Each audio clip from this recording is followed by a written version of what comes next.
Alex Pion et bienvenue à l'émission Sur le plateau.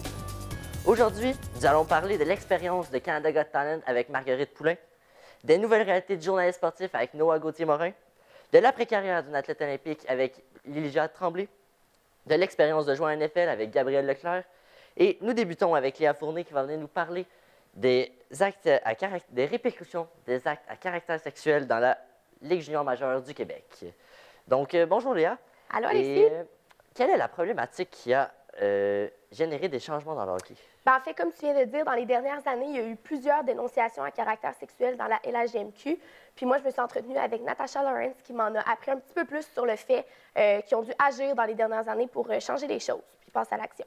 Quelles actions concrètes ont été mises en place pour contrer des violences sexuelles? Donc, comme j'ai dit, je me suis entretenue avec Natasha Lawrence qui est chargée des préventions auprès des joueurs dans la LHJMQ. Puis, elle m'a dit qu'ils ont dû innover. Donc, ayant peu de budget, elle a dû faire des petites vidéos, des courtes vidéos qui servent à sensibiliser les jeunes joueurs et leurs équipes. Puis, voilà. Et elle a aussi fait un comité consultatif qui regroupe des avocats, des psychologues, des sexologues, des policiers, même des parents de joueurs. Puis, c'est ça. Donc, en quoi consiste cette formation? Il y a la question des lois qui a été revue. Il y a aussi les facteurs de risque ainsi que les répercussions qu'ils peuvent avoir sur les victimes et leurs familles, puis les actions concrètes à poser. Donc, ont-ils adapté certaines politiques? Oui, entre autres, ils ont revu le code d'éthique des joueurs au complet, puis ils ont aussi refait un contrat d'engagement que tous les joueurs se doivent de signer et de respecter dans les prochaines années. Vers où l'organisation de la LHJMQ aimerait se diriger? Est-ce qu'ils ont un idéal à atteindre? Oui, Natasha Lawrence m'a dit qu'il était temps de prévenir et non juste de sensibiliser. Donc, cela veut dire que les joueurs doivent pousser à une réflexion plus profonde qu'avant. L'idée serait d'avoir des ateliers de mise en situation suivis d'un retour avec des intervenants professionnels. Comme ça les amènerait à réfléchir. Puis, voilà. Donc, rapidement, comment peut-on faire pour arriver à un avenir meilleur? De travailler tout le monde ensemble, puis d'offrir les ateliers dans les écoles, dans les sports. Puis c'est ça. Donc, merci beaucoup.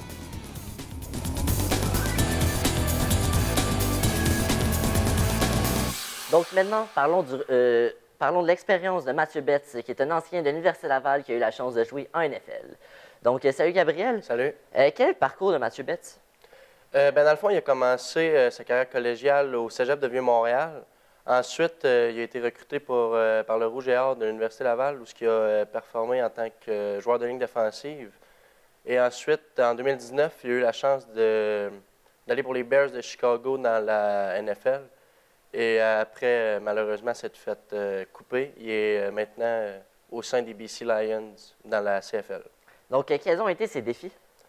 Ses défis dans la NFL, c'est sûr qu'il y a le changement de position. Mathieu, dans le RSEQ, a toujours évolué en tant que joueur de ligne défensive, tandis qu'en arrivant dans la NFL, ils l'ont changé pour un secondaire extérieur, étant donné son gabarit qui était plus petit, plus qu'aux États-Unis. Les gabarits sont beaucoup plus gros à cette position-là. Donc, est-ce que tu pourrais nous parler un peu de son horaire en NFL? Oui, bien, de ce que Mathieu m'a dit, moi, c'est du 6 à 9 heures le matin.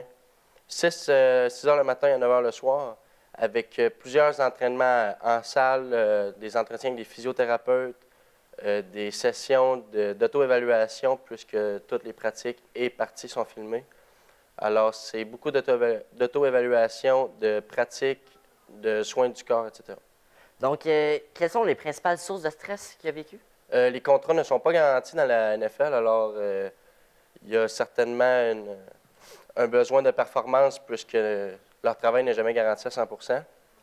C'est pas mal ça. Donc, merci beaucoup. C'est très intéressant de pouvoir voir comment un joueur de la NFL évolue. Donc, merci beaucoup, Gabriel.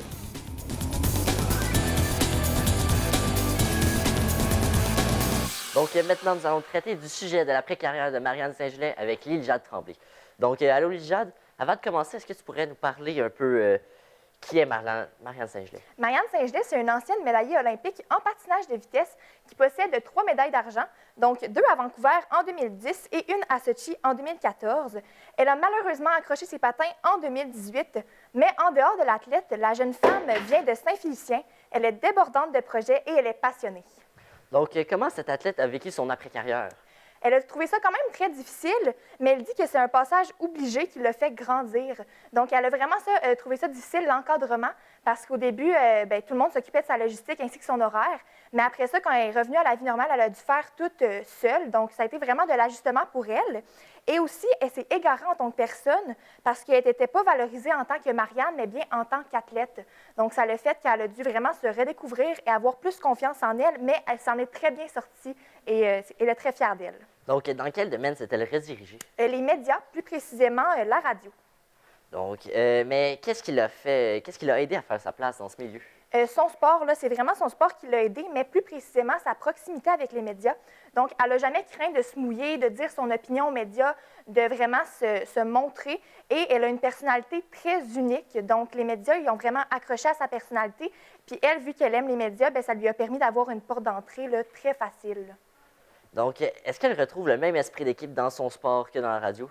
Non, elle dit que c'est complètement différent à cause des émotions qui sont extrêmement fortes dans le sport.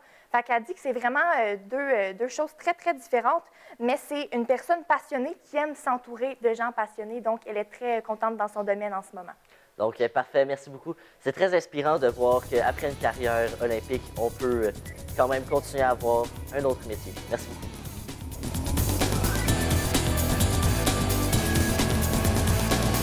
Donc, maintenant, Noah Gauthier-Morin est ici aujourd'hui pour nous parler des nouvelles réalités du journalisme sportif. Donc, Noah, quel journaliste tu as rencontré? À vrai dire, moi, j'ai rencontré le journaliste de la presse, Guillaume Lefrançois. Lui, il a le mandat de couvrir les activités du Canadien de Montréal pour la presse depuis 2014. Mais auparavant, il a commencé sa carrière en 2006 alors qu'il couvrait les Alouettes de Montréal de 2008 à 2011 sur les ondes de Radio-Canada. Lors de ton entretien, qu'est-ce qui t'a marqué? Moi, ce qui m'a marqué, c'est surtout le professionnalisme de l'individu.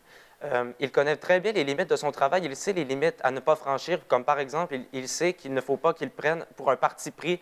Par exemple, lorsque les athlètes canadiens vont aux Olympiques, il ne va pas prendre pour les athlètes canadiens lors de ces compétitions.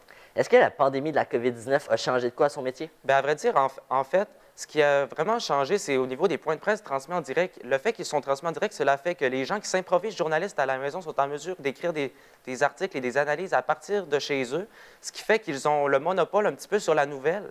Ils sont en mesure d'écrire à peu près n'importe quoi et interpréter le message d'une certaine façon. Donc, est-ce que tu pourrais nous dire les nouveaux risques par rapport à ce métier? Bien, je parlais des points de presse qui sont transmis en direct. Bien, il y a un risque, c'est que lorsque les articles de ces gens-là qui s'improvisent journalistes sont publiés sur les réseaux sociaux, eh bien, c'est souvent pour écorcher l'opinion du journaliste. Ce que ça va faire, c'est que les internautes vont être méchants envers le journaliste via l'espace commentaire et cela peut mener à une haine générale, surtout lorsqu'on voit tout ce qui se passe en ce moment avec certains journalistes qui ont vraiment critiqué au sein du Québec.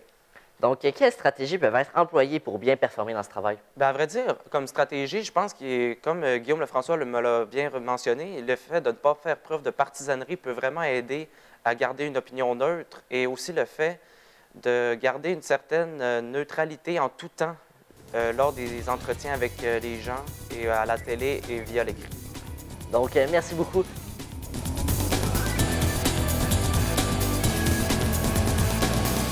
Donc, pour finir, nous allons parler d'une expérience sensationnelle à Canada Got Talent avec Marguerite Poulain. Donc, bonjour Marguerite. Bonjour. Est-ce que tu pourrais nous parler un peu de l'émission Canada Got Talent? Oui, en fait, Canada's Got Talent, c'est une émission de télévision canadienne qui est diffusée sur les ondes de City TV. Puis en fait, le but de ce programme, c'est vraiment de faire découvrir des nouveaux talents artistiques différents au public. Donc, c'est à quelle chorégraphie que l'équipe a eu le buzzer qui signifie... et qu'est-ce que ça signifie, le Golden Buzzer? En fait, c'est à la première chorégraphie du district Mao qui ont obtenu le Golden Buzzer. Et en fait, le Golden Buzzer, c'est le bouton or. Et ça désigne qu'en fait, les participants se sont vraiment démarqués par rapport aux autres personnes qui participaient à la compétition, puis qui ont vraiment eu le coup de cœur autant du public que du jury. Donc, comment le groupe de danseurs était costumé lors de leur première apparition sur scène? À leur première apparition sur scène, ils étaient tous déguisés en vieillards. Parce qu'en fait, le groupe avant, il se nommait The Young Cast. Et là, c'était leur dernière compétition tous ensemble. Donc, ils se sont nommés The Old Cast. Et en fait, il y avait aussi un message derrière ça. C'est que le groupe voulait continuer de danser ensemble jusqu'à temps qu'à terre Un certain âge. C'est ce que m'a mentionné la danseuse avec laquelle je me suis entretenue, Anne-Félix Lagueux. Et est-ce que la danseuse aurait changé quelque chose de son expérience? Oui, malheureusement, Anne-Félix, elle se rappelle aucunement de son expérience sur scène, mais c'est très normal parce qu'il y a des recherches au Centre d'études sur le stress humain qui démontrent que la perte de mémoire, c'est très commun quand il y a trop d'hormones de stress qui sont sécrétées. Mais heureusement pour elle, il y a beaucoup de vidéos et de photos pour qu'elle s'en rappelle. Et est-ce que la compétition s'est bien déroulée? Oui, la compétition s'est vraiment bien déroulée. À la première compétition qu'ils nous ont faite en octobre, ils sont arrivés en autobus et c'était tout à leurs frais, tandis qu'aux semi-finales, tout était aux frais de l'émission. Donc, merci beaucoup d'être venu. Et j'aimerais remercier tous les journalistes qui ont participé à cette émission, dont Gabriel Leclerc, Noah Gauthier-Morin, Lily-Jade Tremblay et Léa Fournier, ainsi que Marguerite Poulain. Donc, merci à tout le monde d'avoir écouté le magazine Sur le plateau. Bonne journée.